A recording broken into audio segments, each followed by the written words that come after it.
in Norway, apparently, there is no word for penis. I'm leaving the room, guys.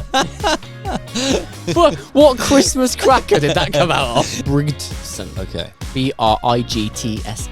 It must be like a silent. Ingebrigtsen. Yeah, okay. Fair. Ingebrigtsen. Yeah, like the whole like sorry is overused, isn't it? Oh, I feel like if we could ban sorry in Britain, that would be sound because sorry. Yeah. It's like, all right, mate, calm down. Let's get on with it. Yeah, just like carry on. You ain't sorry. Shut up. Let's go. No, that's it though, isn't it? Yeah, you're not actually sorry.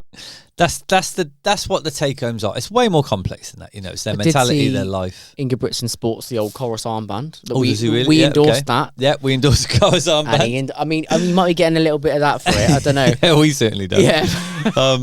Yeah. So on the outside, but it's their mentality as well. It's everything to them, and they are Olympic athletes. But we've talked about that, haven't we? We talk about immersing ourselves within the sport and enjoying it. I feel like that is one of the best things you can do is forget the noise, forget someone's PB over there, forget someone's Strava over there. Focus on yourself, you, just what you're doing. Forget your heart rate, my heart rate. Concentrate on your own heart rate. You know, it's what are you doing? How are you controlling your intensity? How are you optimizing your hours available to you? Let's say you want to do some more training. Let's say you do 5 hours a week and it's like, well, I could probably find 7. Well, as we've seen, it's probably a good thing to do 7. I'm not telling you to all quit your jobs, but I'm telling you, can you squeeze a little bit of time without impacting life, without impacting the family, without getting sacked? Is there more time to be had? Instead of that, I just got time for this. Could you just do a bit more? You know, and if you can't, then that's fine. How are you going to optimize that time? Making sure it's you controlling your intensity. If you can't afford a lactate monitor, that's fine. But when you're doing your efforts, just don't be a nut job. How much do you trust the lactate monitor? We touched on it a little bit, didn't you? But it's relevant for this conversation. I think people think lactate is this, like, because of things like this. It's this, like, golden nugget, and it's like, oh my god, if you've got a lactate monitor, you must be really good. Anyone can buy a lactate monitor, and anyone is it can accurate though? Yeah, it's accurate. Yeah, within reason. People don't understand that actually lactate is like a moving it's a moving I'm trying to think of the word. I can't really think of it. It basically it changes over time constantly, right? Yeah, so if you leave it for 90 seconds, technically it should go up, because it's not so your heart rate is your heart rate. It ain't going to go anywhere else. It's your heart rate. It's reading your heart rate. Lactate is a byproduct. So if that energy system is still changing, what's going to change? But your heart rate is just your heart rate. When's the best time to test your lactate then? So effectively, it's probably best to do it slightly after the effort. So if you've just done a K, let's say, or you've just done a 5-minute effort on the bike, give it 60 seconds, get your swab, so needle, swab away the first bit, never take the first blood sample. Why? Because it's it's more than likely going to have some sweat on it, some water on it, some dirt on it from your finger. So it's got to be clean, has to be clean. If you're then not sure that the second one's not clean, clean it away again. It's making sure that it's perfect. Then there's a bubble. If the bubble pops, you can't use that because it's then going to be contaminated. So it's making sure it's a perfect. So you're better off waiting 90 seconds and having a perfect reading than just rushing to get one. Got it. People are like always want to do the ear. The ear? So most people do it from the ear, and it's basically because if it's on your finger, it's in the way. So if you're on the bike, you'll then touch your bike, or if you're running, it could splatter a bit. So people take it from the ear or the finger. It doesn't really matter. Wow. Like, people will probably shoot me down for that, but really doesn't. Remember. How is that a left field thing then, the ear? Or? No, it's like a normal thing. Really? Yeah. Today years old when I found out. Yeah. You do it from the ear. Earlobe. Yeah. I get what you mean about practicality of it on your finger. I am a little bit of a wuss. I don't love it. And you don't want to look at it either. If it's on your ear, it's just on your ear. I overthink it. So I'll be thinking, if my hand's on the bike, I'm like, what? I'm putting pressure on my hand. I'm just bleeding out now. It's gonna die. Not die, but it's ugly, right? Why are you bleeding out your hand? It's just a tool. Like in this instance with the Norwegians, it's just a monitor that keeps them from going too hard. They don't take it as a religious score that it's like, okay, that's it now. I can't do any more because I'm That's it, because don't forget your body uses it as a fuel. So if there's more of it, you could probably use more of it. But if there's too much of it, that's a bad thing. I just thought because your heart rate dips after the effort, so 90 seconds later I could have gone from 5 to 2. Fair. I was thinking, well, I'm just cheating now by waiting 90 seconds. Yeah, to take the reading, let's say. Yeah. No, because obviously it's a system that's then like it's being released into the bloodstream. Got it. Yeah, so it's always moving. Okay. Yeah, so it's always moving for the whole session, from start to finish. Like, for example, I'll take a baseline off people.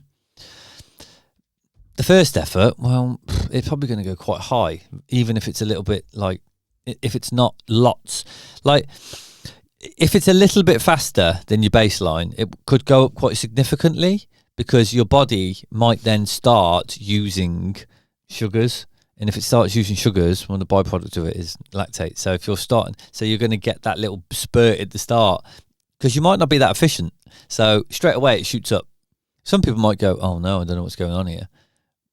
But then it's like, well, it's a bit of glycolysis. Like it's normal. So it isn't the be all and end all. And they also know that. Like they just use it as a capper, but they'll also be looking at the heart rate and they'll also be trying to think about what is the objective of the session.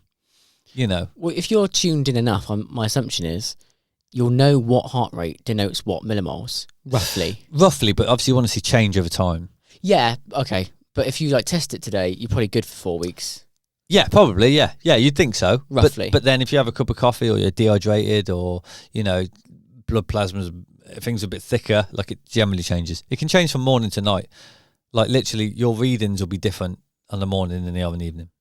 Do you think you're more likely to perform better in the morning or the evening? Well, technically, probably the evening. Interesting. What's the science there? More fueled. Okay. The body's literally been moving. It's warmer. Okay. If you're warmer, you tend to perform better. So more food, warmer. Yeah. Yeah, makes sense. Okay. Yeah. I always felt like I'd be better in the morning. Not the night, but the afternoon. Okay. Because so not circadian rhythm is technically winding down, aren't you? I'm thinking, 6, 7 p.m., 8 p.m. I'm dead. Nah, more like so a lot more like 3, 4 o'clock, which obviously most people at work, but like yeah, so that's why 6 a.m. is like the happy hybrid. Yeah, I'm awake. It's probably the worst though. Then that's probably your worst. Well, I get up and have some biscuits now. Now you do, yeah. Biscuits and a protein coffee. Yeah. And I am elite. No, I'm absolutely not elite. But no, let's go back. So how can people? So it's be specific. And it's that, okay, so it's how do you fuel your sessions? You can't tell people enough that like calories are king, really. Now, we're not talking about overeating, but we're certainly not talking about undereating. Like you're better off having a couple, like 200 more calories than 200 less, because you're literally you are starving your body from recovering and performing. You've got to, it's really hard for people to get their head around it. Like it took me a long time to think that sometimes it's that like David Goggins mentality of like, I just got to get this done. Yes. But it never works. Yeah, we've discussed this. It never works, ever. Like even people listening to this, like, yeah, it may have worked for you. And it's a great feeling when it does work because you almost feel like a little bit elated. And sometimes having like carbs and sugars and things around training makes you feel a bit fluffy, makes you feel a bit soft because you're like, I'm having a couple of biscuits so I go and like throttle myself. But actually it's like, no, that's going to help you throttle yourself. I do wonder what David would say to me. Yeah, if he knew I was eating he'd be biscuits. like, man up. Yeah. What's he say? Stay strong. He says words that we probably shouldn't say on air. No, definitely all the time. And he still will live by that. He probably does utilise. I'm pretty sure he's just done some Moab 240. And I think he came 21st. Okay. In some 58 hours. So he's like, actually, that might be how wrong. old is he now? He must be like 50 something. He's 50. Yeah, okay, it's 50. 2 heart surgeries. Yeah. 0 knee cartilage. So why is he had 2 heart surgeries? I don't know the circumstances. Okay. Hopefully they're not. Maybe no biscuits. Maybe. But it could be AF. AF? With artery fibrillation, so like where things go out, which can be linked to like starving yourself because your body's just got no fuel. He did have lots of aid, I think. So I don't know. If But I listened to something. Someone sent me. He literally didn't fuel for like the first like ages. Yeah, that's a mistake, isn't it? It is. Like from what we're finding out, it's a mistake. Like Solvig, the Ironman. So she won the Ironman World Champs. She had 140 grams of carbohydrates as a female per hour. That's a lot. That's a lot. How many joules is that? 3. Obviously. Is it 3?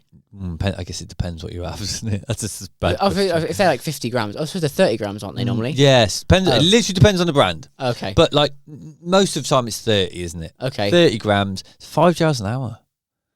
Every 12 minutes? Yeah. Yeah. Jeez. It's a lot, isn't it? I'd be sick. Well, you would be, but she wouldn't, and she won the race. Yeah, I mean, I'm not telling her what to do. Just I would suffer. This is what I mean. They're utilising it. Like I literally now we can do a test, not to test your carbohydrate burn rate. It's an old test. Doesn't really mean anything. You're burning 10 grams of carbohydrates every 10 minutes. Who cares? Doesn't mean anything. Brilliant. I'm going to die in like an hour and 90 minutes. I know that. So it's how much can you process within that? Yes. Within an hour. How much can you take on board? Isn't that to do with the way that the two different sugars operate? Well, you just train your body. Yeah. Yeah, you just train your body to do it. So I can literally do a test now. So it's quite expensive, like 300 quid. But like I can tell you how many carbohydrates you can take on board for an hour. But then you can go away and work on that and come back in a year. And if you've worked on it, well, you might be able to take on more. But that information alone is like gospel. It's brilliant. Yeah. Because like if you can take on board, let's say you can only take on 80 grams of carbohydrates an hour because your body just physically can't utilise it because you haven't done a lot of practice, well, you're not going to get very far on 80 grams of carbohydrates an hour. You're certainly going to be capped at your pace. Okay. So if you're burning like 100 grams an hour, but you can only take on 80, well, at some point you're going to drop on the floor. Do you get what I mean? Yeah. I mean, how many can you take on? I haven't done the test myself, actually. Interesting. Yeah. What would you guess? Or what have you actually taken on in an hour in a marathon? In a marathon, I took about 120 in a marathon. So 4 an hour? Yeah. Yeah, I'll try and aim for that. I feel like I only did 2 max. Yeah, probably. But then it's like it's something you work on over time and over years. And I'm still trying to take on more. It's almost easier for a marathon because it's a shorter space of time. Okay. Yeah. So it's easier just to keep chucking them in, and there's less things that are going to go wrong within that time limit. Whereas if it's an Ironman and you're taking on too many carbohydrates, it will shut you down. This podcast is brought to you by A1 Physique. Now, all throughout these episodes, you'll hear Coach Dan and myself talk about the importance of recovery for your training. Nothing better than collagen for instant recovery from really intense workouts. Ligaments, tendons need repair. And by encompassing this in a morning daily coffee, it becomes the easiest supplement to add into your daily routine. Available from our website, free shipping, and each cup is giving you 21 grams of that nourishing collagen protein coffee, perfect for athlete recovery, and endorsed by Coach Dan himself. To apply this to the everyday person, squeeze in a bit more. Yes. Maybe not 35 hours. No, but like you say, if you can get an extra hour... Yeah. Because it multiplies as well. Yeah. So if you get an extra hour week on week, that's 4 hours a week extra. 4 hours a month, yeah. 4 hours a month. That was almost your previous week if you do 5 hours a week. So you actually get an extra training month a week. Yeah. But don't just apply this rule to like 20 hours straight away. Don't go from 5 to 20. Or because your calves, overload. That bit of your foot, the arch of your foot, hates you when you do a quick volume increase, doesn't it? Yeah, it does, though, doesn't it? Yeah, bit of plantar fasciitis. Is that what it's called? I don't know, but that's definitely what you'll get. You call it plantar fasciitis. I call it the arch of the foot. No. People relate to that more, Dan. Yeah, okay. You talking dinosaur speak again? Yeah, science, yeah. What was the last one I said there's a dinosaur? What did you call it? What was it? Oh, I don't even remember. What was it? You said some word and I was like, that's a dinosaur, mate. It's a dinosaur. You were naming a body part or something. Fish back into the archive for that one. Okay. It's a small archive. We could probably get through it in about half an hour. So, bit more. Don't fear carbs, but don't just overeat for the sake of it. What do you think about... So for some people that train, a lot of it started, as I said, we said a few times, like as a weight loss journey, health journey. Yeah. Eating 200 calories more is scary, I'll be honest. That's fair, yeah. So on a rest day, could you eat a little bit less? Yeah, definitely. Sure you're not gaining weight? Well, if you're not training, you don't need it. Right, cool. Yeah, it's more eat like during and around. We've talked about it quite often. Yeah. Like trying to install that into people is quite hard. But recovery day is where if you were going to take some calories out, do it there. Yeah. So if you think you might be gone over 3 days that week of 250, Yeah. lose 500 or 700 on that day. Yeah, if it's not going out, don't put it in. But you would be in a deficit even on expenditure levels, though. Does that make sense? As in on rest day. On a rest day. Let's say you're TDEE. Yeah, I wouldn't do it if you were someone who does 30 hours a week. No, I don't think you need to. Because No. on that rest day is you are recovering. You But know, if you're doing 5 to 7, then definitely, yeah. Take it out. Not really a problem, yeah. Be if you want fine. to be skinny for your summer holiday. Skinny, yeah. Skinny, sexy mean. for your holiday. And thinking about like that intensity control. Yes. That's the big thing, I isn't feel it? like that's their main message, right? Yeah, control the intensity. Gear 4, Yeah. not Gear 5. Yeah. There is a motto, and I forgot it, and it was from the paper. And this is a motto that Stephen Seiler, I believe, he said it. And it's really good, actually. Go for it. I've got to find it. Here we go. The motto, listen to this: train more, not harder, but with precision and patience. Perfect. It's good, isn't it? Like it. It's really good, that. We could do a Dan version with specificity. Specificity for the individual Yeah. is the most important thing. Absolutely. But how good's that? Train more, not harder. David Goggins could listen to that. He wants to train harder. Not more. And more. And more, yeah. He wants cake, But you eat it. can't have your cake and eat it. This is the problem. This is why I see so many people getting injured during marathon season. He can't have his knees and run. He's proved that. 'Cause Yeah. He's just done it too Earlier, much.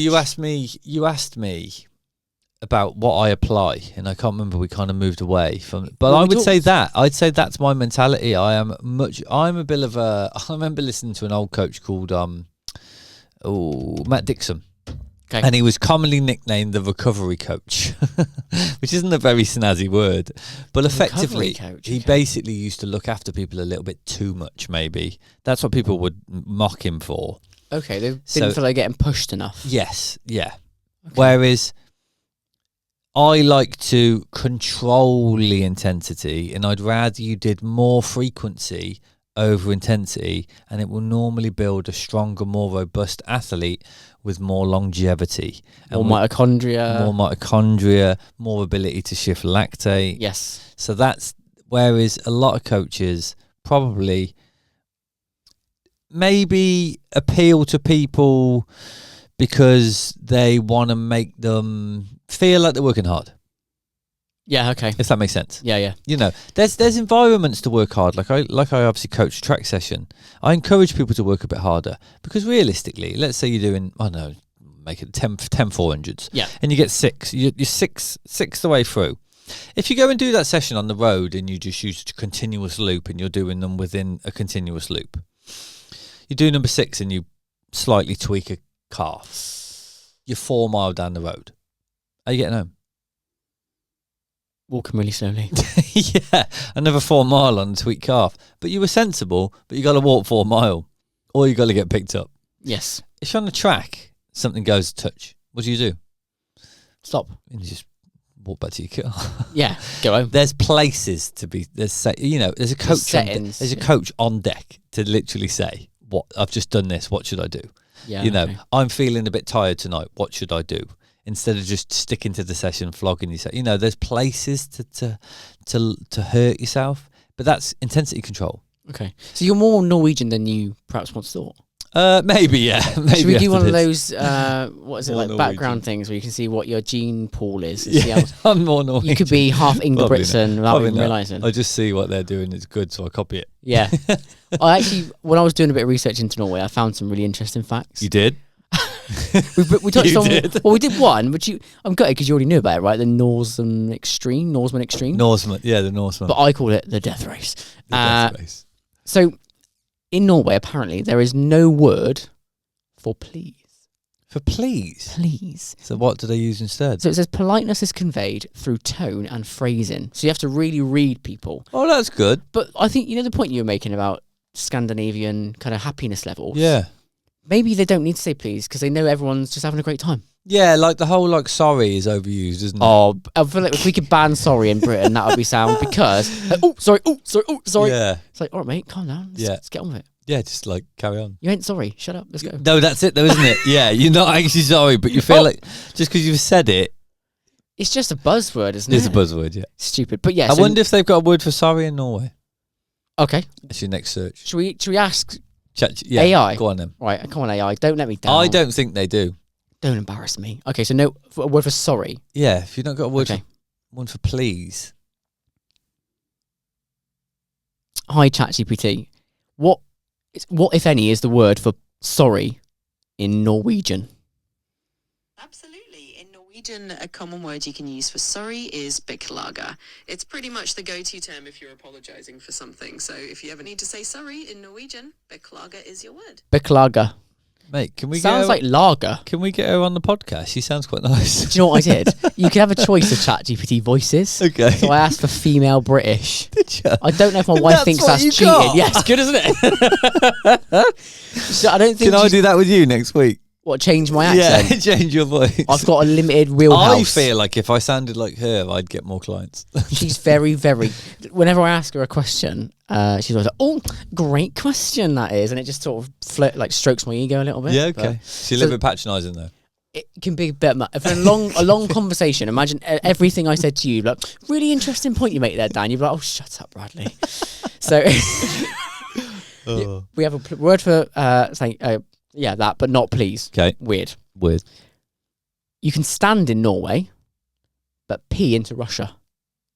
Nice. So there's a tiny little border. That is good. You're not. I like one that. of those things that like Strava segments. Yeah. So like you're gonna the king of this segment. The segment would be the Russia piss streak, right? And you would just Nah, do you know what I'd call it? go on.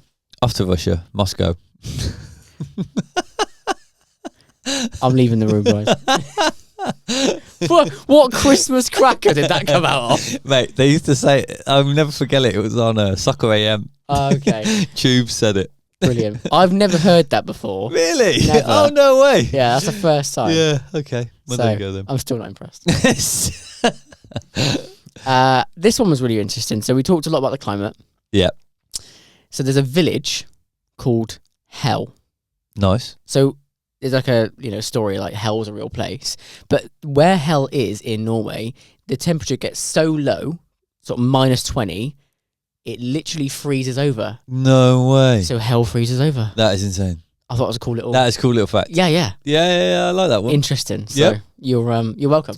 You can save all That's those. like an Instagram thing, isn't it? You go, take a picture of it, and you're like, it's frozen. And you're like, oh, Yeah. I've been in Hell. It does freeze Freeze over. over. Yeah. But I don't know if the word for hell is different in Norwegian, but I'm not going to get imagine ChatGPT so. back out again because no. She's had enough time on the podcast. Yeah, absolutely. That's it though. That's the end of my fun Okay. facts round. To be honest, Fair. I wanted to test you on something random though. If that's okay. Yep. Do you go up for a test? Always. Sure. Yep. Ready? I'm born. Okay. So there are 3 Ingebrigtsen brothers. Yep. I'm going to ask you a question about them. Go on then. Ready? Yep. How do you spell Ingebrigtsen? Oh my God, I get messed. I'm going to enjoy this too much. I'll give you 2 goes at it if you want. Oh my God. Ingebrigtsen, go for it. I'm guessing it's got nothing to do with like the sound of the word. I am not going to lead you in any way. Is it I-double-N? That's first go. So it's I-N. Yes. E? Inner. Inner. No. No. Do you want another go? Well, I'll have to keep guessing. I'll keep guessing. I-N-G. Correct. E? Yep. I? No. B? Yep. R? Mm-hmm. I? Mm-hmm. S? No. E? You're not going to get this next bit. Oh, man. This is the bit you're never going to get. Like an O? No.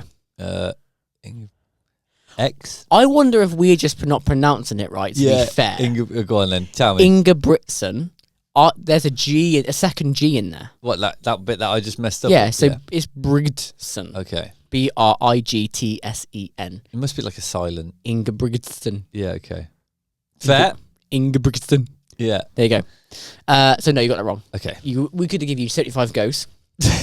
Never. I was never going to get that. Well, no, I'd have probably needed 26, to be honest. Dan. If we go back to the high rocks, when how many goes at lunges did you have? No, 26 to guess each letter. Yeah, but you still would have got it wrong. There was one exercise left in high rocks, and you still didn't know what it was. Failed. Okay. Next one, I think you got a stab at, right? So There are... Okay, so how many first do you reckon current world records does Jakob have? Oh, Current world records does Jakob have? none. My sources say that's wrong. Okay. 4. Oh, 4. that's a lot. So, discipline-wise, do you want to have a guess or do you want me to tell you? Well, world records. No way. I honestly wouldn't know. Maybe like 5K. It's not 5K, is it? Not on the track. 5K on the road. 5K does not feature in this. Okay. 800 on the track.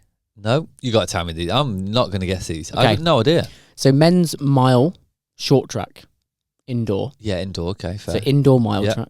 Want to have a go? Has time.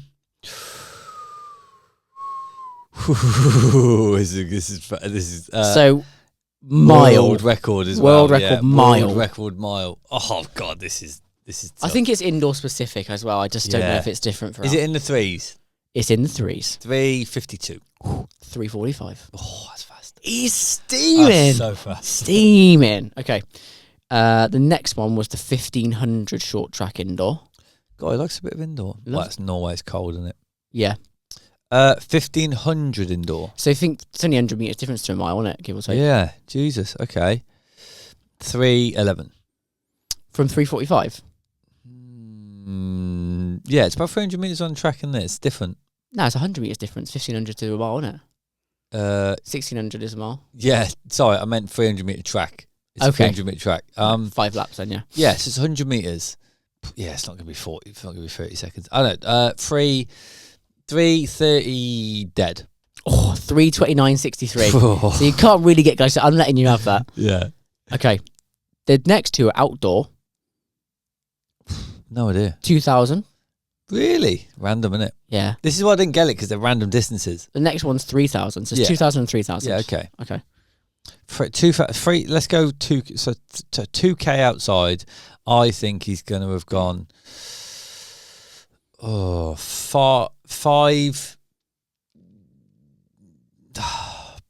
550. 443. 2K. That's 220 times 2. That's mad, isn't it? Wow. That's fast, isn't it? I don't know if I can ever... 220. I can do... for like 10, 20 seconds? I don't even know. Yeah, probably not. I don't seconds. even know if I could go that fast. I've done a 2 minute. So what For was 20 it? seconds, 440. 443. So this would be impressive. Is the 3K 6? It's 7 minutes. Yes. So he's doing 320 pace for 3K. 7:17. Is that Yeah. right? So he's gone like 325, Yeah. 225, 225. 225, 3K. Oh, smoking, isn't it? You sure there's nothing else going on in those waters in Norway? I don't know, mate. In Norway, I feel like I'm just going to rip this up and be like, they're dope. One of the things, do you know what, actually, I read this, I didn't include it, but I thought I could bring it up now, is that, this is a joke, I suppose, is that because of the cold temperatures, you've heard of something called permafrost. No. Permafrost basically is permanent frost. I guess. Oh, yeah. Okay. Yeah, a version of that. But Yeah. so if something dies and is caught in the permafrost, it's preserved immaculately. Oh, okay. It's why sometimes like those big woolly mammoth or things, you kind of find them yeah. in the snow. Got ya. Or the ice, sorry.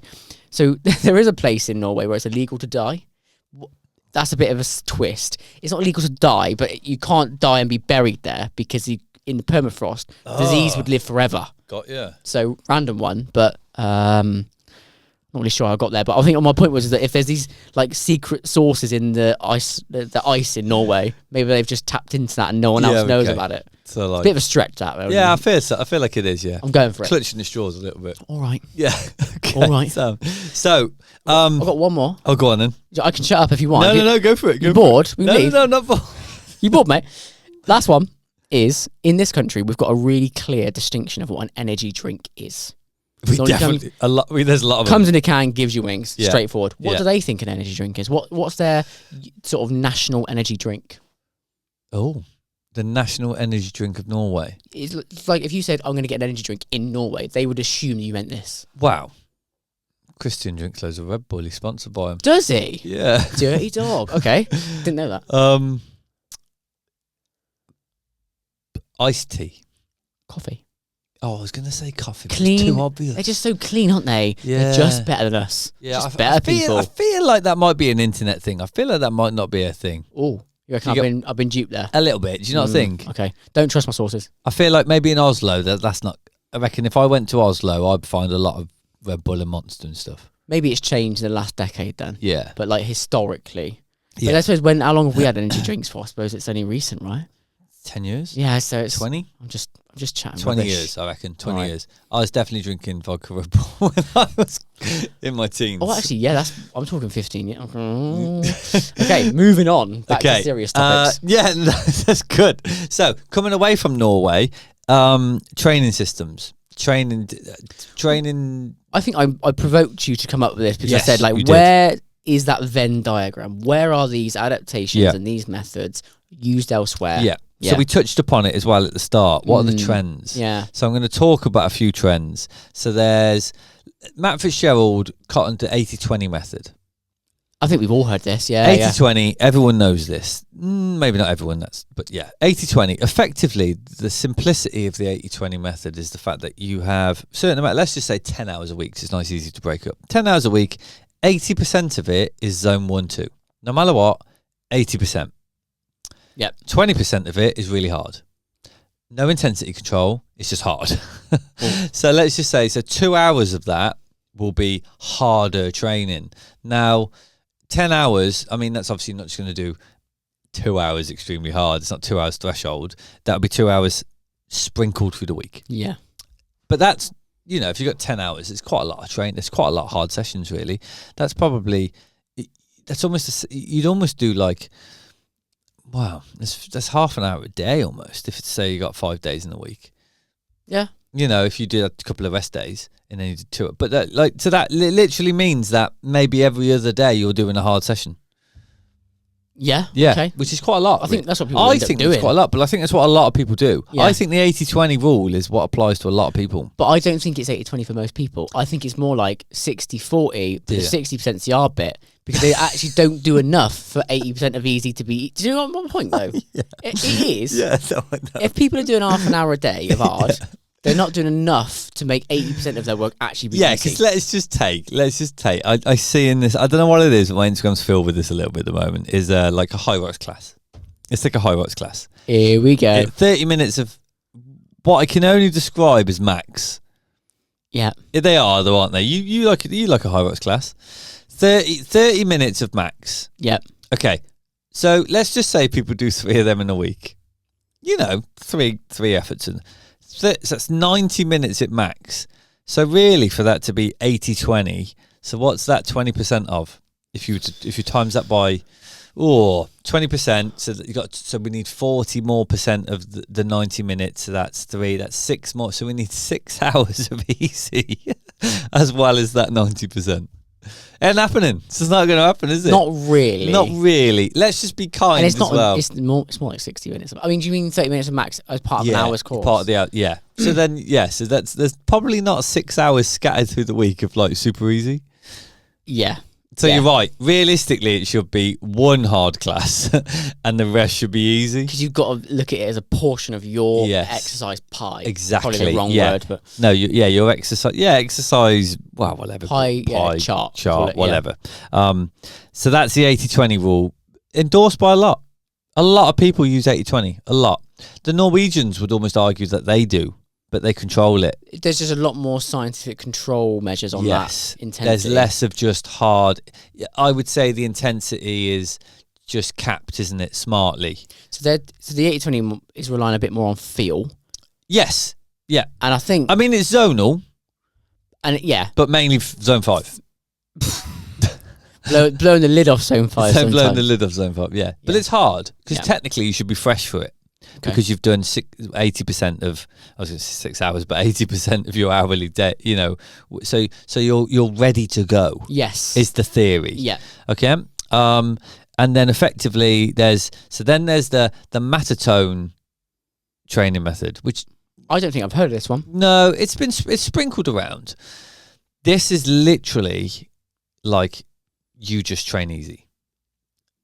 and like most of the time. Just train easy. Pretty much, yeah. You'd go soft, wouldn't you? Well, no, technically not, because you are always loading.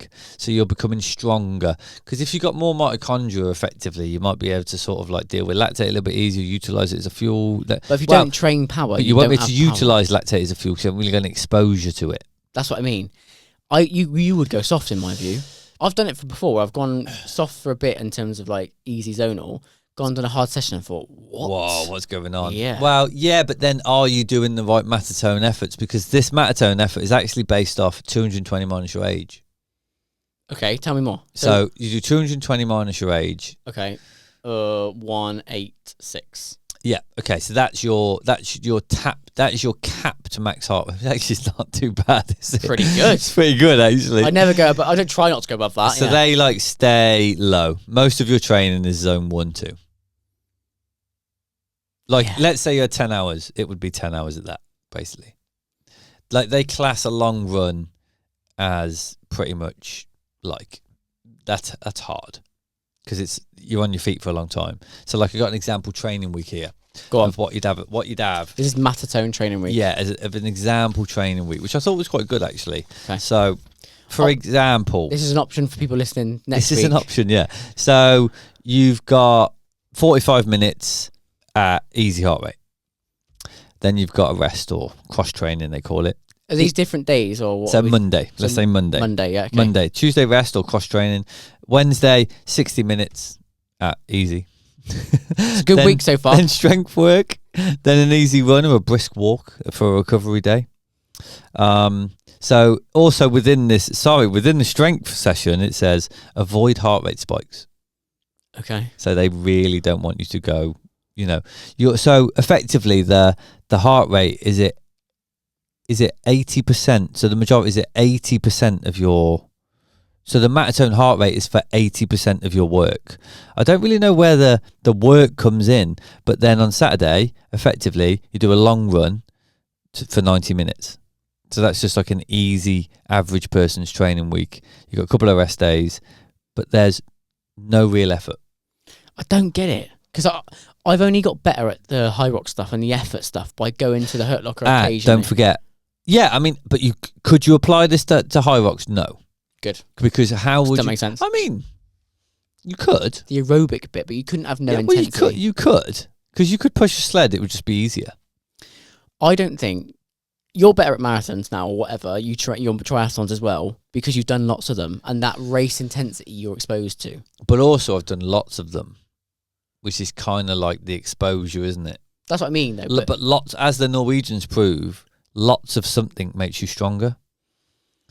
Do you know what I'm trying to say? Yeah. Volume is the key. Just the absence of intensity makes me really nervous. Yeah, it makes you nervous, doesn't it? But effectively, volume is the thing that drips through everything, isn't it? So it's the volume. So they just basically say, do a lot of training. That's it. And like your heart rate can't go above like 150 or something. Yeah, it's like super. So it's basically like staying super low of your heart rate. It's like, yeah. I mean, not even 150 probably. Yeah, so it's low heart rate. Yeah, no, you wouldn't want to get up to 150 because it wouldn't live by it. Basically, it's low. So it's like below 140 is really just chilled. Okay, I'm never doing that. Yeah, basically. I'm trying to think. It just wouldn't work for me, I don't think. It just wouldn't. So here you go. Sorry. So heart rate range. This was working off a max heart rate of 182. So a bit lower than my age, because it was my age. Okay. And it was, so the range is, you have to stay within this range for those runs, and it was 138 to 148. So the percentage of that is probably like, about 80% of your heart rate, isn't it? Mm-hmm. Yeah, 80% of your max. Live there. Those 10 beats, you live there. Could you do that? Could you do that for high rocks? Could you actually physically push a sled at that? No. It would be light though, wouldn't it? I just don't think you could. I mean, maybe if it's like almost no weight. Yeah. You got to push it 4 times. But technically, that's their method. Yeah. It'd be interesting to do it for 4 weeks. You wouldn't? Do you want to know why you'd get no one to sign up to that study? Because you could regress. No one's signing up to a study where you might regress. But that's the matatone theory, and it did work for a lot of people. Okay. there was Pete Jacobson did it for a long time, and he won the Ironman World Championships. But what's that applying it to? Endurance long. A very long endurance event. Yeah. Which realistically, that training Doesn't require lots of strength. it doesn't require lots of VO2 max. Okay. It doesn't require any VO2 max really. You're right. So you could get away if you're running a marathon for the first time. This could be applied. It's kind of like it's not quite zone 3. It's not quite zone 2. It's kind of like lost a little bit. Is it the zone 2 on that 3-zone model? Yeah. It kind of is zone 2-ish, isn't it? Okay. You're squeezing 138 to 148 is zone 2 and a bit. Yeah. 2 and a bit attacks. Yes, and I think that's where the zone 2 stuff comes from, maybe. But there's all theories are based off old theories, and they just take the best bits. Yeah, just sort of slightly adapted. Exactly. And then the next one would be like the Kenyan way of. Before you get into Oh, go on. Kenyans, Yeah. do you remember when what you said about the Kenyans? Do Should we you address? remember a line I said about the Kenyans? What did you say, Dan? I said they've got one road to run in and out of their village. I don't know how appropriate that is. That's so... I did mention it.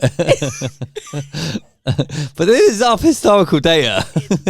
Look, they've got long, good, hilly roads. that are Long stretches to run. Yeah. yeah. That's the reality. And they've got weather that they can depend on. So they know they can go and do it. Exactly. I think that was your point. Still It was. funny. It's still what funny. you said. But they have one road. And then Brad did kindly send me a picture not long ago. Oh, yes. I'll put that on the screen if you're watching, yeah? He kindly sent me a picture of what was it, Kipchoge? I think it was Kipchoge. And his Strava map was out and back. Was it on... Did I do it on Instagram? Yeah, I think it was on Instagram, yeah. I literally love winding you up online. And it was out and back. And it was quite far, wasn't it? It was about 10 mile. And it was just a straight road. A straight road out and back. Which you laughed at me, but it's the truth. It does sound slightly hypocritical of a Kenyan. What? I haven't got Place it, mate. to I don't know live. where this picture is, but But I will yeah. put it on the screen because I did send it to you. It'll be somewhere. But yes, you'll find it and we'll pull it on. The Kenyan sort of method effectively is similar. It's run a lot. Obviously, this is only applied to running because they don't really cycle and swim, so it's hard to apply it to anything else. They dominate a little bit, don't they? Yeah, whereas the 80-20 and the Matatone efforts, you could probably apply to other things. The strange thing about the Matatone one is if you apply it to cycling and swimming, you have to work a lot harder How so? because heart rates tend to be a little bit lower. Tend to be. Okay. So you would work harder. On a bike, you mean? Yeah, Yeah. And in the pool. Oh, I'll be drowning. Yeah. So that would bring a little bit of intensity, I suppose. Okay. So Kenyans wise, they run a lot. In straight lines. In straight lines. I think there's so much about the Kenyans. I kind of I think we need to do a whole episode on it. I think you're probably right. There's more to it than just running in straight lines. There's so many significant world champions. Some living, some not anymore, sadly. Yeah, But yeah. I do want to talk about how they do what they do so brilliantly. So I might ask you to hold your thought a little bit. I mean, Okay. give us a little bit of your insight now as a Yeah, teaser. like a sprinkling. Yeah. They run a lot. They're at altitude. There's a group thing going on. Yes, there is. I'll just sprinkle. Yeah. From what I know about their training, really is it's quite like, the 80-20 is quite restrictive. Yeah. Matatone training quite restrictive. Yeah. And I guess to some degree the sort of Norwegian method is quite restrictive. That's intentional. that one, Yeah, intentionally, but that's what they want to do. The Kenyans aren't, but their training is very. It's largely easy, like a lot of methods, but this has more emphasis on sort of like probably working in different zones. Yeah. Okay. Without knowing it. Because they got no. They do it raw dog a lot of the time, right? Yes. In terms of like apparatus. So to stop overload, they then mix different things in to allow you to move through the zones. Okay. That's what I can see. I want to expand on that. Yeah, Dan, it's but- probably the most all-encompassing of methods. I'd say so. They're very successful. Well, yeah. But, Okay. I mean, there's Well, if you've got any questions specifically on the Kenyan methods, now is the time to add them to this comment box, because when I ask Dan next week everything about the Kenyan method, I will include your submissions. They just got to be sensible. it's got to be sensible. Do not wind me up this time. Yeah. Good. Well, I want to pause you. That's right, Dan. Yep, sounds good. I want to hold you to that next week. We will do the whole. I want to compare basically the Norwegian method to the Kenyan method. And have a bit of a good versus bad. And I will be devil's advocate next week. I want to see what are the potential drawbacks of both and what can we learn the most. Sounds good. I'll see you next week, mate. Thanks very much for your time. See you next week, mate.